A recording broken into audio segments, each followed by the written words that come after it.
Olá, meu nome é Luiz Guilherme Carvalho e sejam bem-vindos ao canal The Power of Risk Management. Hoje vamos falar sobre gestão de riscos no descomissionamento de plataformas offshore, com base na ISO 31000-2018, usando como exemplo um estudo de caso fictício da plataforma Delta, na Bacia de Campos. Você verá como uma gestão de riscos estruturada pode tornar esse tipo de projeto complexo muito mais seguro e bem-sucedido. O que é descomissionamento?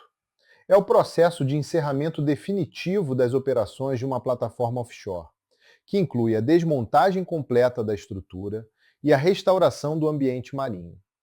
Esse processo é essencial por diversos motivos. Plataformas antigas acumulam resíduos perigosos e combustíveis que demandam remoção controlada. A corrosão ao longo de décadas aumenta o risco de colapso estrutural. É necessário prevenir vazamentos e contaminação oceânica. Além disso, trata-se de uma operação complexa, que requer planejamento de longo prazo, tipicamente de 5 a 10 anos.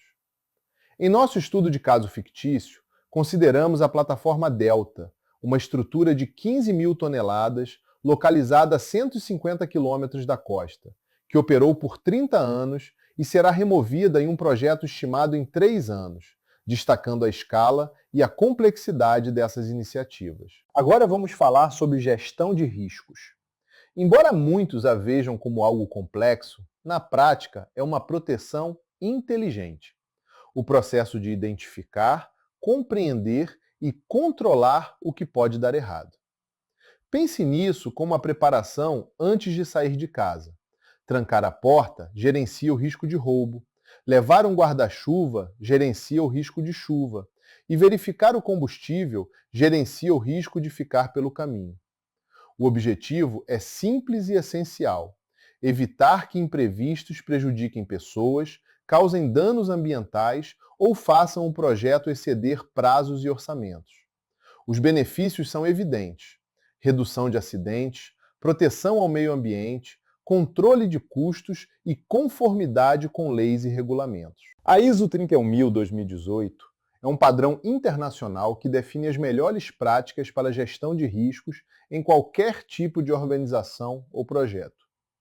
Ela se destaca por ser aplicável a qualquer setor e porte de empresa, oferecer um processo estruturado e sistemático, reforçar a comunicação clara, estimular a melhoria contínua e exigir liderança e comprometimento efetivo da alta gestão.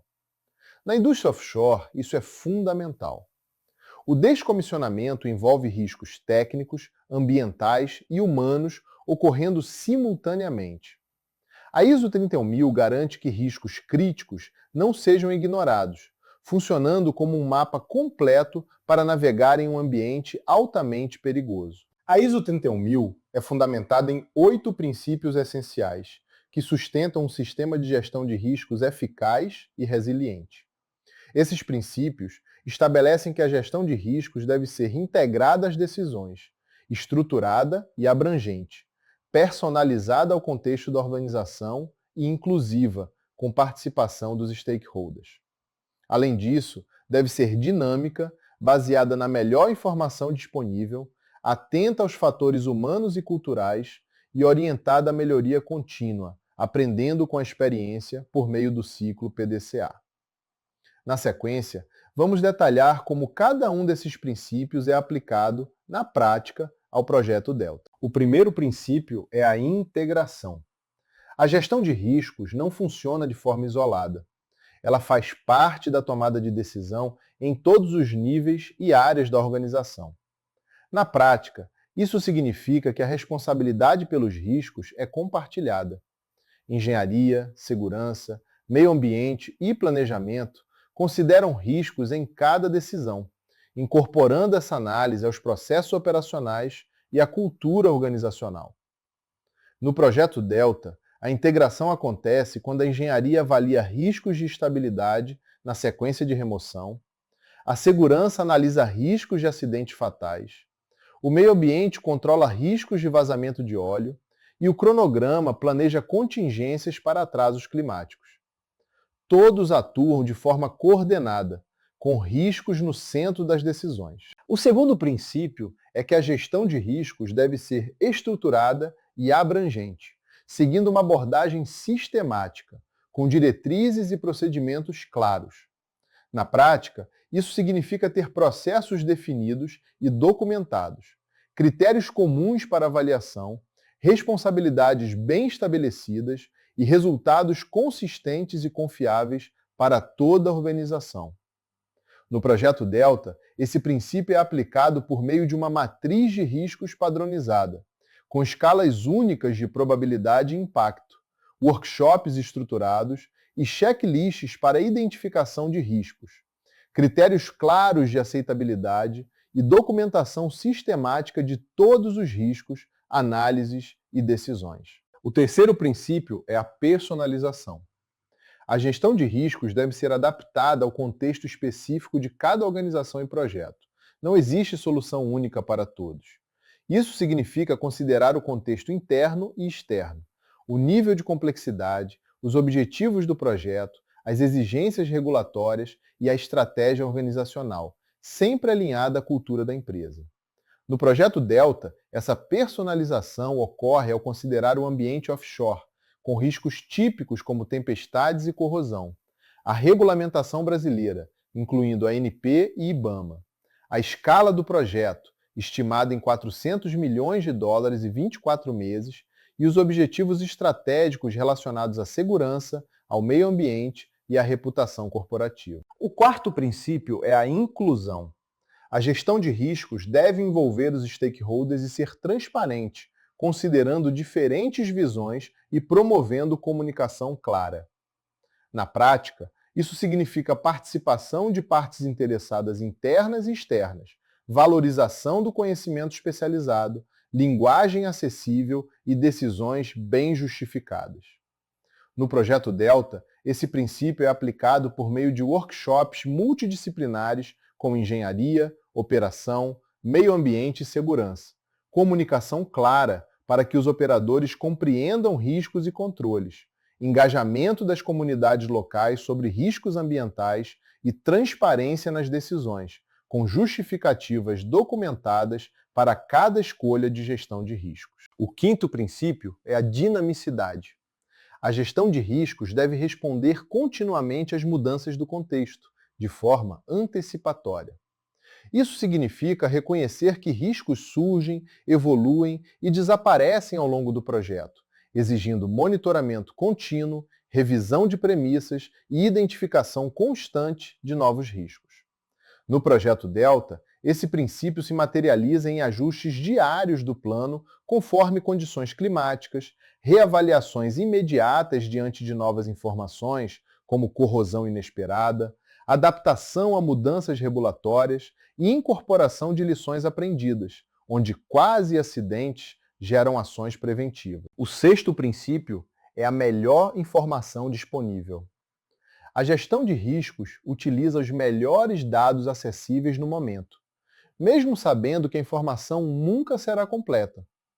Isso significa tomar decisões com base em dados confiáveis e atualizados, reconhecer e comunicar limitações, considerar informações históricas e atuais e compartilhar o conhecimento relevante com os stakeholders.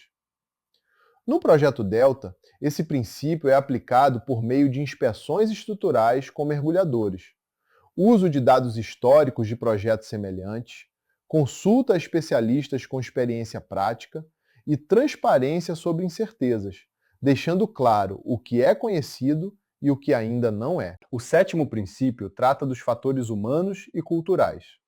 A gestão de riscos reconhece que as pessoas estão no centro do sucesso ou do fracasso de qualquer sistema de gestão. Isso significa entender que a percepção de risco varia, que competência e treinamento são decisivos, que comunicação clara evita falhas críticas e que a liderança precisa demonstrar na prática a importância da gestão de riscos. No projeto Delta, esse princípio é aplicado por meio de treinamento contínuo do pessoal, fortalecimento de uma cultura de segurança sem punição, liderança engajada participando das discussões de risco e comunicação objetiva sobre riscos críticos e responsabilidades individuais. O oitavo e último princípio é a melhoria contínua. A gestão de riscos deve aprender e evoluir com a experiência, seguindo o ciclo PDCA: planejar, fazer, verificar e agir. Isso envolve coleta e análise contínua de feedback, registro e disseminação de lições aprendidas, aprimoramento de procedimentos e avaliação constante da eficácia da gestão de riscos. No projeto Delta, esse princípio se concretiza por meio da análise de quase acidentes, revisão periódica de procedimentos, feedback direto dos operadores em campo e atualizações regulares da matriz de riscos, incorporando novos dados e aprendizados. Agora entramos nos processos práticos da gestão de riscos. Antes de identificar riscos, é essencial definir 3 elementos fundamentais: escopo, contexto e critérios. O escopo responde à pergunta: o que vamos gerenciar? Estabelecendo os limites e a abrangência do processo, deixando claro quais operações estão incluídas e o que está fora do controle do projeto. O contexto responde onde e quando, considerando as circunstâncias internas e externas que influenciam a gestão de riscos, como regulamentações, condições climáticas, cultura organizacional e recursos disponíveis. Já os critérios definem como avaliar, estabelecendo padrões para decidir se um risco é aceitável ou não, considerando dimensões como segurança das pessoas e impactos ambientais. Esses 3 elementos formam a base sobre a qual todo o processo de gestão de riscos é construído. Vamos detalhar o escopo. Ele define os limites e a abrangência da gestão de riscos, deixando claro quais atividades, processos e áreas estão cobertos. O escopo responde perguntas essenciais, como: quais operações estão incluídas? Quais departamentos participam? Quais tipos de riscos serão gerenciados e qual o período considerado? Isso é fundamental porque garante foco no uso dos recursos, evita conflitos de responsabilidade e deixa claro o que está dentro e fora da gestão de riscos. É importante diferenciar. O escopo do projeto trata do que será executado ou removido, como a plataforma e suas estruturas. Já o escopo da gestão de riscos define como os riscos desse projeto serão gerenciados. No próximo slide, veremos o escopo específico do projeto Delta. Aqui está o escopo da gestão de riscos do projeto Delta, claramente definido entre o que está incluído e excluído. Estão incluídos as operações de remoção das estruturas, a segurança e saúde do pessoal, os impactos ambientais como vazamentos e poluição, a conformidade com a ANP e IBAMA, riscos de cronograma, atrasos, orçamento e custos adicionais, reputação e relacionamento com comunidades, além da capacidade de fornecedores e subcontratados. Estão excluídos operações de produção já encerradas, manutenção não relacionada ao projeto, riscos de terceiros não contratados, questões políticas de alto nível, riscos do mercado global de petróleo, operações em outras plataformas, riscos corporativos não operacionais e eventos de força maior, como tsunamis e terremotos. Essa definição clara de escopo garante foco, alinhamento e eficiência na gestão dos riscos críticos para o sucesso do projeto. O projeto não existe isolado. Ele é afetado por forças externas incontroláveis, que demandam monitoramento contínuo. No ambiente físico, janelas operacionais limitadas ao verão, ondas acima de 5 metros no inverno, correntes marinhas intensas e profundidade de 120 metros.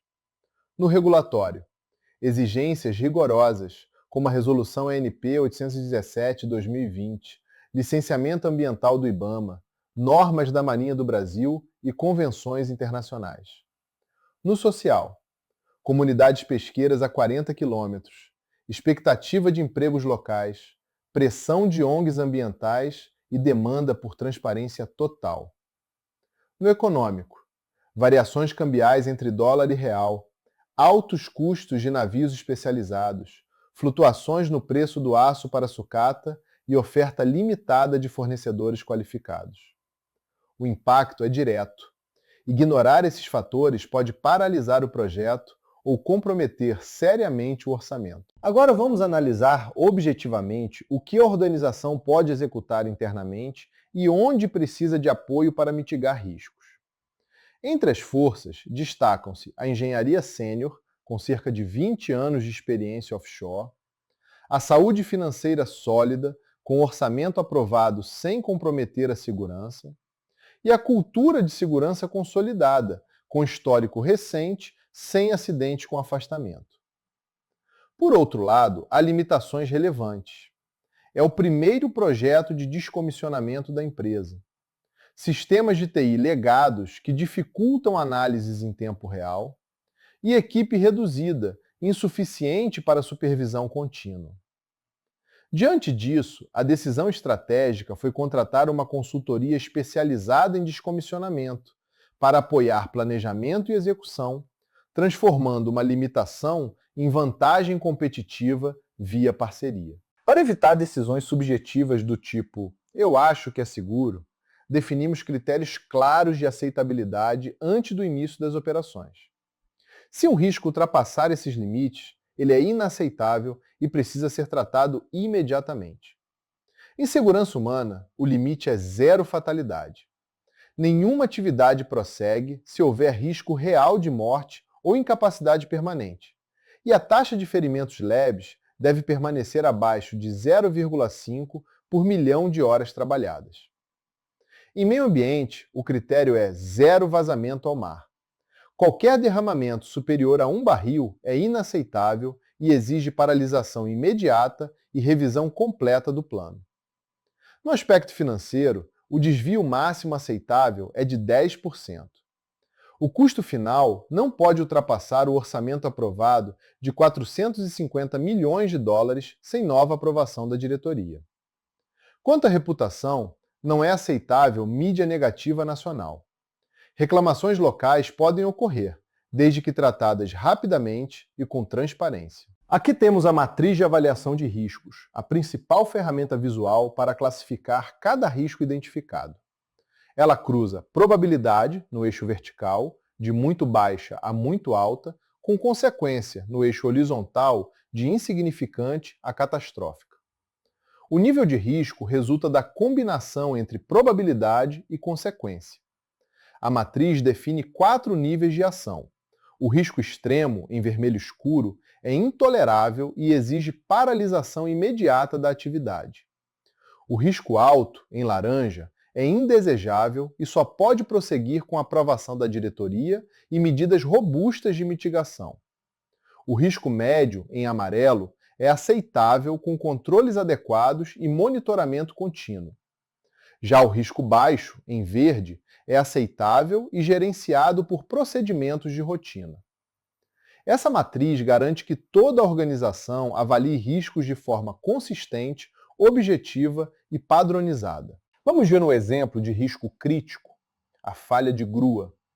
O cenário envolve o içamento de um módulo de acomodação de 2.000 toneladas, utilizando o navio guindaste Sleipnir, em alto mar, uma operação de altíssima complexidade. As causas potenciais incluem falha mecânica em cabos ou guinchos, erro humano na operação e rajadas de vento súbitas e imprevistas. As consequências seriam severas: queda da carga no convés ou no mar, possíveis fatalidades e danos estruturais catastróficos. Por isso, o tratamento do risco exige controles rigorosos, como inspeção certificada de todos os cabos, zona de exclusão sem pessoas sob a carga e janela climática restritiva, com operação apenas com ventos abaixo de 15 nós. Esse exemplo mostra, na prática, como identificar, analisar e tratar um risco extremo de forma sistemática e disciplinada. Agora vamos analisar outro exemplo crítico, o risco elevado de vazamento de óleo. Isso ocorre durante o corte de tubulações submarinas, os geysers, que conectavam a plataforma aos poços e podem conter óleo residual.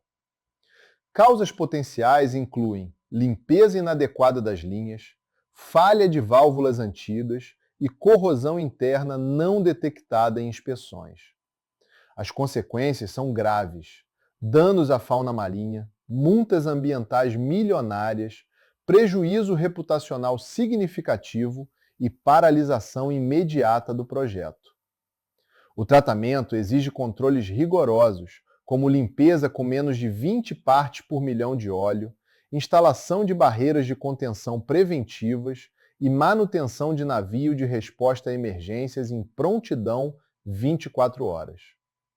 Um ponto-chave: no descomissionamento, riscos ambientais são tão críticos quanto os à vida humana, devido aos impactos regulatórios e reputacionais. No ambiente offshore, a expressão tempo é dinheiro é literal. O custo diário das embarcações é tão alto que qualquer atraso pode comprometer a viabilidade financeira do projeto. As ameaças incluem mau tempo, com ondas acima de 2,5 metros, falha de equipamentos críticos, atrasos na liberação alfandegária de peças importadas e greves ou paralisações. O impacto financeiro é imediato. Um navio especializado custa cerca de $400 mil por dia. 10 dias de atraso equivalem a $4 milhões, e 2 semanas podem consumir todo o lucro planejado. A proteção envolve operar na janela de verão, entre dezembro e março. Contratos com taxas de stand-by reduzidas, cronograma com buffer de 15% e manutenção preventiva rigorosa dos equipamentos. A estratégia é clara: investir mais em equipamentos confiáveis para evitar o custo astronômico do tempo parado em alto mar. Agora vamos ver o fluxograma da ISO 31000-2018, que organiza todo o processo de gestão de riscos. O primeiro processo é comunicação e consulta, garantindo diálogo contínuo com os stakeholders e o entendimento comum ao longo de todo o projeto. O segundo é escopo, contexto e critérios, onde definimos limites, regras e parâmetros, a base do sistema, já detalhado anteriormente. O terceiro processo é a avaliação de riscos, o coração da gestão, no qual os riscos são identificados, analisados e avaliados quanto à aceitabilidade. O quarto é o tratamento de riscos, quando implementamos ações para modificar o risco, como mitigar, evitar ou transferir. E o quinto processo é monitoramento e análise crítica, verificando continuamente a eficácia dos controles e identificando novos riscos, fechando o ciclo de melhoria contínua. A seguir, vamos detalhar cada um desses processos. Comunicação e consulta não é apenas informar o que será feito. É um processo de via dupla. Comunicamos os riscos e ouvimos ativamente para melhorar o plano. Internamente com a equipe, realizamos workshops de risco, onde engenheiros e técnicos discutem o que pode dar errado, e diálogos diários de segurança, alinhando os riscos de cada turno. Um exemplo prático: um operador de guindaste identificou um ponto cego que não aparecia nos desenhos de engenharia. Externamente com a sociedade, promovemos audiências públicas com comunidades e pescadores, e enviamos relatórios técnicos para a ANP e IBAMA. Em um caso real, a rota dos navios de apoio foi ajustada para não impactar o período de pesca. O insight é simples: consultar as pessoas certas antes de começar evita atrasos caros e conflitos legais depois. O objetivo da identificação de riscos é encontrar, reconhecer e descrever tudo o que pode comprometer o sucesso do projeto. Um risco não identificado não pode ser gerenciado. A identificação ocorre de 3 formas principais: por workshops RACID, reunindo engenharia, segurança e operações para mapear perigos; pela análise documental, revisando desenhos as-built em busca de inconsistências; e por entrevistas com ex-operadores que detêm conhecimentos práticos da plataforma. No projeto Delta, foram identificados riscos como presença de amianto, aumento de peso em cerca de 500 toneladas por crescimento marinho, gás retido em tubulações pressurizadas e colisão de embarcações de apoio com as pernas da plataforma. Ao todo, 142 riscos únicos foram registrados e tratados de forma estruturada. Aqui transformamos achismos em dados concretos. Para cada risco identificado, avaliamos 2 fatores essenciais para determinar sua gravidade real. O primeiro é a probabilidade, que responde à pergunta: qual a chance real disso acontecer? Ela considera a frequência da operação, o histórico na indústria, o nível de complexidade da atividade e o tempo de exposição da equipe ao perigo. O segundo fator é a consequência, que responde: se der errado, qual será o impacto? Avaliamos efeitos sobre pessoas, meio ambiente, patrimônio e reputação, desde danos leves até cenários catastróficos. A combinação entre probabilidade e consequência define o nível de risco, posicionando cada risco na matriz de avaliação apresentada anteriormente. Agora entramos na avaliação do risco. Ele é aceitável ou não? Para isso, comparamos o nível do risco com os critérios definidos no início do processo. Se a resposta for sim, o risco é monitorado e os controles existentes são mantidos. Se a resposta for não, iniciamos o tratamento do risco, utilizando 4 estratégias possíveis. A primeira é evitar, mudando o plano para eliminar o risco. A segunda é reduzir, principalmente por meio de controles de engenharia, como o uso de equipamentos de maior capacidade. A terceira é compartilhar, por meio de seguros ou parcerias especializadas. E a quarta é aceitar, quando o risco residual é conscientemente considerado tolerável. A imagem ilustra um exemplo clássico de tratamento por engenharia. Em vez de cortar a plataforma em pequenos blocos, aumentando a exposição humana, utilizamos um navio guindaste de grande porte para remover módulos inteiros, reduzindo drasticamente o risco. O plano de riscos não é um documento para ficar na gaveta. No offshore, o ambiente muda constantemente. Maré, vento e fadiga da equipe demandam monitoramento contínuo. No dia a dia, realizamos verificações de controles, confirmando a instalação correta de barreiras e proteções, auditorias de permissões de trabalho e inspeções visuais com rondas de segurança para detectar vazamentos ou corrosão. Na análise crítica estratégica, revisamos premissas-chave, documentamos lições de quase acidentes e atualizamos a matriz de riscos diante de mudanças regulatórias ou de cenário. Os indicadores de sucesso, ou KPIs, incluem o percentual de ações de mitigação concluídas no prazo, o número de quase acidentes reportados e o tempo de resposta a incidentes. Vamos consolidar as principais lições deste projeto. A primeira é clara: prevenção é lucro. Gestão de riscos não é custo extra, mas proteção essencial. Um dia de atraso offshore pode custar mais que meses de planejamento preventivo. A segunda lição: incerteza é o normal no descomissionamento. Enfrentamos estruturas antigas e degradadas, e a ISO 31000 oferece um método estruturado para navegar com segurança nesse cenário incerto. A terceira: legado responsável. O sucesso vai além de desmontar a plataforma. Envolve evitar passivos ambientais ou sociais para gerações futuras. Como dito, não gerenciamos riscos por pessimismo, mas para assegurar o sucesso. A aplicação rigorosa da ISO 31000 converteu a incerteza em um plano executável, seguro e bem-sucedido. Bem, meu nome é Luiz Guilherme, do canal The Power of Risk Management. Espero que esta apresentação tenha mostrado como a ISO 31000-2018 pode ser aplicada de forma prática e eficaz em projetos complexos, como o descomissionamento de plataformas offshore. A gestão de riscos estruturada não é luxo, é necessidade. Quando bem implementada, ela protege vidas, preserva o meio ambiente, mantém projetos dentro do orçamento e fortalece a reputação organizacional.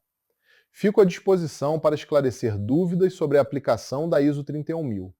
Você pode me encontrar no LinkedIn, no link exibido na tela, e se inscrever no canal The Power of Risk Management para mais conteúdos sobre gestão de riscos aplicada ao mundo real.